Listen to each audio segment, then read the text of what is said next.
इस फिल्म की कहानी एक ऐसे कपल पर आधारित है जो शहर से दूर एक पुराने घर में रहने के लिए जाते हैं। उस घर के अंदर उन्हें एक ऐसा कमरा मिलता है जो उनकी सभी इच्छाओं को पूरा कर देता है। अब वो दोनों अपने इस लालच को पूरा करने के लिए किस हद तक जाते हैं और उनके साथ आगे क्या क्या होता है, ये हम आज की इस एक्सप्लेनेशन में देखने वाले हैं। आज मैं जिस फिल्म को एक्सप्लेन करने वाला हूँ उस फिल्म का नाम है द रूम और ये फिल्म 2019 में रिलीज हुई थी। मूवी की शुरुआत में हम एक कपल मैट और केट को देखते हैं जो शादी के बाद अपनी लाइफ को एक नए सिरे से चालू करने के लिए शहर से दूर एक टाउन में आते हैं। उस टाउन में वो एक पुराना घर खरीदते हैं जो बहुत ही बड़ा और आलीशान होने के बावजूद भी उनको बहुत सस्ते में मिल जाता है। उस घर की सफाई करते वक्त उनको एक कमरा दिखाई देता है जिस पर एक बड़ा सा लोहे का गेट लगा होता है। वहाँ पर उन्हें उस गेट की चाबी भी मिल जाती है, पर जब वो उस गेट को खोलते हैं तो उन्हें कमरे के अंदर कुछ नहीं मिलता। उस गेट को खोलने के साथ ही वो देखते हैं कि पूरे घर की लाइट्स ब्लिंक करने लगी हैं और अचानक सभी लाइट्स बुझ गई हैं। अगले दिन मैट घर की लाइट्स ठीक करने के लिए एक इलेक्ट्रिशियन को बुलाता है और जब वो लोग बेसमेंट में जाते हैं तो वो देखते हैं कि पूरा बेसमेंट वायर से भरा हुआ है। ये देखकर उस इलेक्ट्रिशियन को भी कुछ समझ में नहीं आता और वो वहाँ से बाहर आ जाता है। पर जाते जाते वो इलेक्ट्रिशियन मैट को बोलता है कि आपने ये घर खरीद कैसे लिया, क्योंकि ये घर बहुत टाइम से खाली पड़ा था।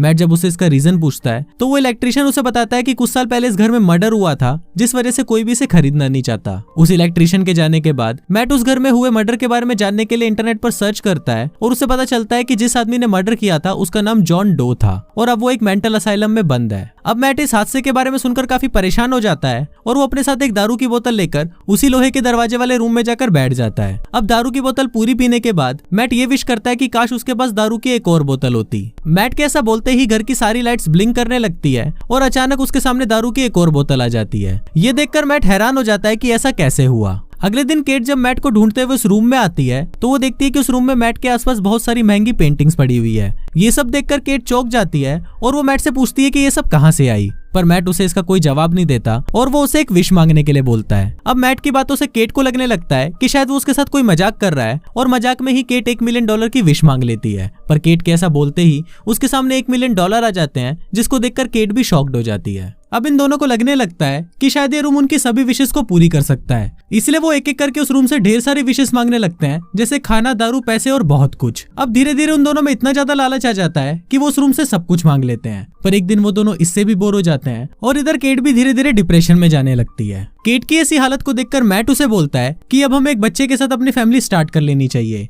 पर मैट की ये बात सुनकर केट उसे चिढ़ जाती है क्योंकि वो दोनों पहले भी 2 बार बच्चे के लिए ट्राई कर चुके हैं और दोनों ही बार उनका बच्चा पेट में ही मारा जाता था। अब केट मैट की बात सुनकर गुस्सा हो जाती है और वहाँ से चली जाती है। थोड़ी देर बाद जब मैट केट को मनाने के लिए जाता है तो वो देखता है कि केट एक छोटे से बच्चे के साथ खेल रही है जिसको उसने उस विशिंग रूम से मांगा था। मैट को ये देखकर बहुत गुस्सा आता है और वो केट को बोलता है कि ये बच्चा हमारा नहीं है, इसलिए तुम इसे जहाँ से लेकर आई हो वहीं वापस छोड़ दो। अब केट की तो इच्छा नहीं थी पर फिर भी वो मैट की बात मान लेती है और वो दोनों जैसे ही उस बच्चे को लेकर उस रूम के अंदर जाते हैं तो दोनों में से कोई भी उस बच्चे को वापस लेने की विश मांग नहीं पाता और फिर वो दोनों उस बच्चे को अपने पास ही रखने का फैसला कर लेते हैं। अब उस बच्चे को पाकर केट बहुत ही ज्यादा खुश होती है और वो उसका नाम सैम रखती है। दूसरी तरफ मैट के मन में उस विशिंग रूम को लेकर अभी भी बहुत सारे डाउट थे, इसलिए वो उनसे पहले उस घर में रहने वाले आदमी जॉन डो से मिलने उस मेंटल असाइलम में जाता है। वहाँ पर मैट जॉन से उस रूम के बारे में पूछता है जिस पर जॉन उसे कोई भी जवाब नहीं देता। पर जाने से पहले वो मैट को बोलता है कि जितना जल्दी हो सके उस घर को छोड़कर चले जाओ वरना उनका लालच उन्हें एक दिन मार डालेगा। पर मैट जॉन की बातों पर बिल्कुल भी ध्यान नहीं देता और वहाँ से चला जाता है। रास्ते में मैट अपनी कार में पेट्रोल भरवाता है और जब वो पेट्रोल के पैसे देने के लिए अपनी जेब में हाथ डालता है तो वो देखता है कि जो पैसे उसने विशिंग रूम से उठाए थे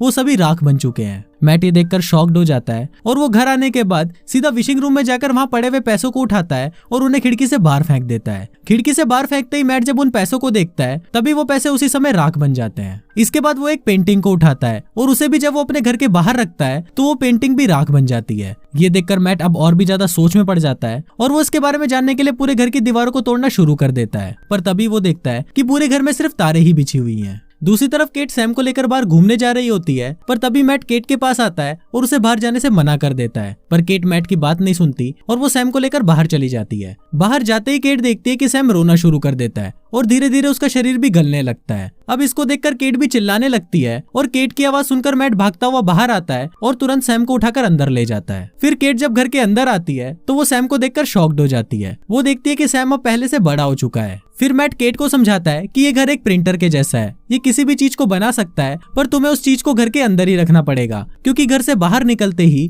वो चीज पूरी तरह राख बन जाएगी। अब इसके बाद से ही केट सैम को लेकर और भी ज्यादा पॉसेसिव हो जाती है और वो पूरे घर को लॉक कर देती है जिससे सैम कभी भी घर से बाहर निकल ही ना पाए। इसके अलावा केट सैम को डराने के लिए उसे ये भी बोलती है कि इस घर के बाहर बहुत ही खतरनाक जम्स हैं और अगर वो इस घर से बाहर गया तो वो जम्स उसे पकड़ लेंगे। अब ऐसे ही कुछ दिन बीत जाते हैं और एक दिन मैट देखता है कि सैम उस विशिंग रूम में जाकर खेल रहा है और उसे उस रूम की पावर्स के बारे में भी पता चल चुका है। अब सैम को उस रूम में देखकर मैट उस पर बहुत गुस्सा करता है और उसे डांटने लगता है, पर केट मैट को सैम को डांटता हुआ देखकर उससे ही झगड़ा करने लग जाती है। तभी घर के फोन की घंटी बजती है और सैम उस फोन को उठा लेता है। फोन की दूसरी तरफ जॉन होता है और वो सैम की आवाज सुनकर मुस्कुराने लगता है। तभी मैट आकर सैम से फोन ले लेता है और वो जॉन से बात करने लगता है। फिर जॉन मैट को बोलता है कि आखिर तुमने वो गलती कर ही दी। फिर मैट उससे पूछता है कि अगर इस बच्चे की उम्र बढ़ने से रोकना है तो हमें क्या करना पड़ेगा। इस पर जॉन उसे बताता है कि जिसे भी उस बच्चे ने विशिंग रूम से मांगा है उसे मरना पड़ेगा और उसके मरने के बाद ही वो बच्चा घर के बाहर भी जिंदा रह पाएगा। जॉन की ये बात सुनकर मैट उससे पूछता है कि तुम्हें इस बारे में कैसे पता, तो जॉन उसे बताता है कि वो भी उस रूम की विश से मांगा हुआ एक बच्चा था और उसे जिंदा रखने के लिए पहले तो उसकी माँ ने उसके बाप को गोली मार दी और उसके बाद खुद को गोली मार ली, जिसके कारण वो अब घर के बाहर भी जिंदा रह पा रहा है। दूसरी तरफ मैट और जॉन की बात केट भी सुन लेती है और वो सैम को बचाने के लिए खुद को मारने का फैसला करती है, पर थोड़ी देर बाद वो खुद को संभाल लेती है और वापस घर आ जाती है। रात को केट और मैट पलंग तोड़ गपागप करते हैं और सैम चुपके से उन दोनों को देख रहा होता है। यहाँ पर हम देखते हैं कि सैम को केट और मैट का नजदीक आना बिल्कुल भी पसंद नहीं आता। अगले दिन सैम घर का दरवाजा खोलकर बाहर चला जाता है, पर मैट दरवाजे की आवाज को सुन लेता है और फिर वो दोनों भागते हुए नीचे आते हैं। नीचे आते ही वो दोनों देखते हैं कि सैम अब और भी ज्यादा बड़ा हो चुका है। सैम के हाथ में मैट की एक बंदूक होती है जिससे वो मैट को मारने की कोशिश करता है, पर तभी केट सैम के पास आती है और उसे शांत करने की कोशिश करती है। फिर सैम का ध्यान जैसे ही दूसरी तरफ जाता है तभी मैट उससे गन छीनने के लिए उसके पास आता है। अब दोनों में ही लड़ाई होने लगती है और जब केट उसको छुड़ाने के लिए उसके पास जाती है तभी उसे एक जोर का धक्का लगता है और उसका सिर एक पियानो से टकराता है, जिससे वो वहीं बेहोश हो जाती है। थोड़ी देर बाद जब केट को होश आता है तो वो देखती है कि उसके सामने सिर्फ मैट बैठा हुआ है। फिर केट मैट से सैम के बारे में पूछती है तो वो उसे बताता है कि लड़ाई करते वक्त उसके हाथ से गोली चल गई जिससे सैम की मौत हो गई और फिर उसने सैम को घर से बाहर फेंक दिया और वो राख बन गया। अब केट को ये सुनकर सैम के बारे में बहुत बुरा लगता है, पर थोड़ी देर बाद मैट उसके पास आता है और उसके साथ जबरदस्ती घपाघप करने की कोशिश करता है। तभी केट को समझ आ जाता है कि ये मैट नहीं बल्कि सैम है। फिर केट उससे बचने के लिए वहाँ से भागने की भी कोशिश करती है, पर सैम उसे पकड़ लेता है और उसके साथ घपाघप करने लगता है। दूसरी तरफ रियल मैट को भी होश आ जाता है और वो देखता है कि वो उसी घर में तो है पर किसी दूसरी ही दुनिया के। फिर मैट उस घर की दीवारों को तोड़ने लगता है और इसी के साथ साथ उसे अपनी दुनिया के उस घर में आने का भी रास्ता मिल जाता है। फिर मैट केट को बचाने के लिए उसके पास आता है, पर थोड़ी देर बाद सैम भी वहाँ पर आ जाता है और वो उसे मारने की कोशिश करता है, पर तभी मैट घर का दरवाजा खोल देता है और वो सैम को लेकर घर से बाहर चला जाता है। घर से बाहर आते ही सैम की उम्र तेजी से बढ़ने लगती है और वो खुद को बचाने के लिए वापस घर के अंदर आने की कोशिश करता है, पर केट घर को अंदर से बंद कर देती है और देखती है कि सैम कुछ ही मिनटों के अंदर बूढ़ा हो जाता है और फिर वो राख बन जाता है। अब फिल्म के लास्ट सीन में हम देखते हैं कि मैट और केट ने उस घर को छोड़ दिया है और कुछ महीनों बाद केट को पता चलता है कि वो मां बनने वाली है, पर केट इस बात को जानकर शॉक्ड हो जाती है कि वो बच्चा मैट का नहीं बल्कि सैम का है और कुछ इसी तरह से ये फिल्म यहीं खत्म हो जाती है।